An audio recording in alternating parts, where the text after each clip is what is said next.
अपनी पसंद की चीज़ को बचपन से ही एकटक देखती थी, फिर चाहे वो घुंघरू हो या शंख, सितार हो या पारंपरिक परिधान, चूल्हा हो या बुआ का आधे घंटे तक आटे को गूंद गूंद कर चिकना कर देना। इन दो आंखों में अनेक सपने थे जिन्हें सोते जागते देखती बड़ी हुई। एक सपना जो सबसे बड़ा था वो था भारतीयता का, अपनी संस्कृति से जुड़े रहने का। एक साधारण से परिवार में पली बड़ी, माता पिता उत्कृष्ट परिवारों से थे जो आज़ादी और विभाजन के दौर में सुख संपदा खो चुके थे। किंतु सबसे बड़ी संपदा होती है शिक्षा, और आज हमारी संस्था लेट्स गिव बैक का हर कर्म, प्रयोजन, कार्यक्रम मेरे माता पिता को समर्पित है, जिन्होंने अपने थोड़े से वेतन में हमें उत्कृष्ट शिक्षा दी।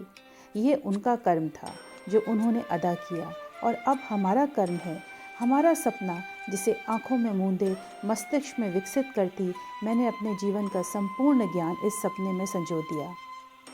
सन 2016 में जन्म हुआ लेट्स गिव बैक एनजीओ। एक एहसास कि हमारी संस्कृति हमारे हाथ से छूटी जा रही है, जिन मान्यताओं को सीखते समझते हम बड़े हुए अपने बच्चों को देने में असमर्थ हैं।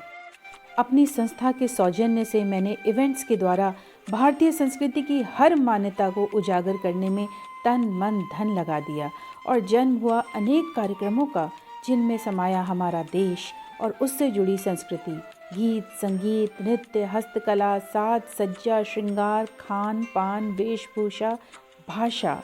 अपने फोरम से हमने अनगिनत लोगों को जोड़ा, अनेक संस्थाओं ने हमारे साथ काम किया। आज भी कल भी यही क्रम रहेगा, क्योंकि जब तक अपने देश के मूल रूप को हम नहीं समझेंगे तब तक भटकते रहेंगे। हमारा ज्ञान विज्ञान पर आधारित है, जिसे विदेशियों ने समझ लिया, लेकिन हम गुलामी का जीवन बिताते बिताते बहुत कुछ खो बैठे। अपने जीवन से हम क्या सार निकालें, क्या इस समाज को दे सकते हैं, कैसे अपना जीवन प्रेरणादायक बनाएं, कैसे किसी कमज़ोर को सशक्त बनाएं, कैसे गर्व से सिर उठाकर कहें हम भारतीय हैं। यही हमारा कर्म है जो हम छोड़कर जाएंगे।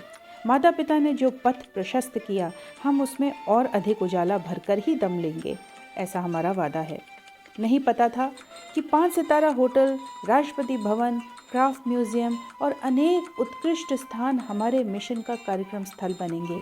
नहीं पता था कि देश भर के लोग हमारी दृष्टि से दृष्टि मिलाएंगे। नहीं पता था मेरी आवाज़ लाखों की आवाज़ बनेगी। नहीं पता था मेरा जीवन किसी की अभूतपूर्व प्रेरणा बनेगा। नहीं पता था कि मेरे हर प्रयास से किसी को जीवन जीने की राह मिलेगी, लेकिन ऐसा हर पल हुआ और होता ही रहेगा। लेट्स गिव बैक का साथ निभाने के लिए आपको अनेक अनेक धन्यवाद। यूं ही जुड़े रहिएगा। मौके पर एक परंपरागत फेस्ट का आयोजन किया, जहां दिखाया गया कि पहले कैसे होली के त्योहार को मनाते थे, कितना उत्साह होता था, नई पीढ़ी को पुरानी होली का एहसास कराने का इसका मतलब था।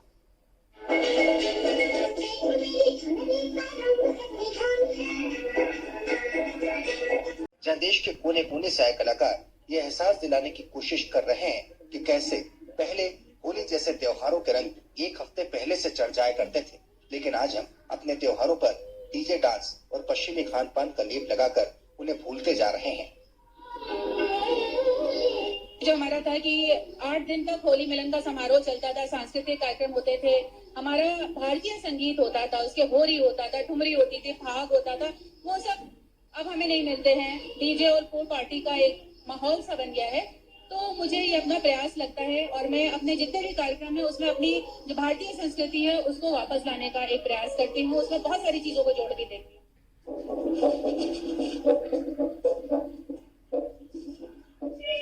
इस मौके पर प्रगति मैदान के लॉन में ठीक वैसा ही ग्रामीण और नेचर के साथ समाहित माहौल तैयार कर न सिर्फ अलग अलग प्रदेशों की होली के गीतों पर कलाकारों ने लोगों का मन मोह लिया, बल्कि ट्रेडिशनल खान पान को आधुनिक रूप देकर उसे लोगों के बीच परोसा गया, जिसे लोगों ने खूब पसंद किया।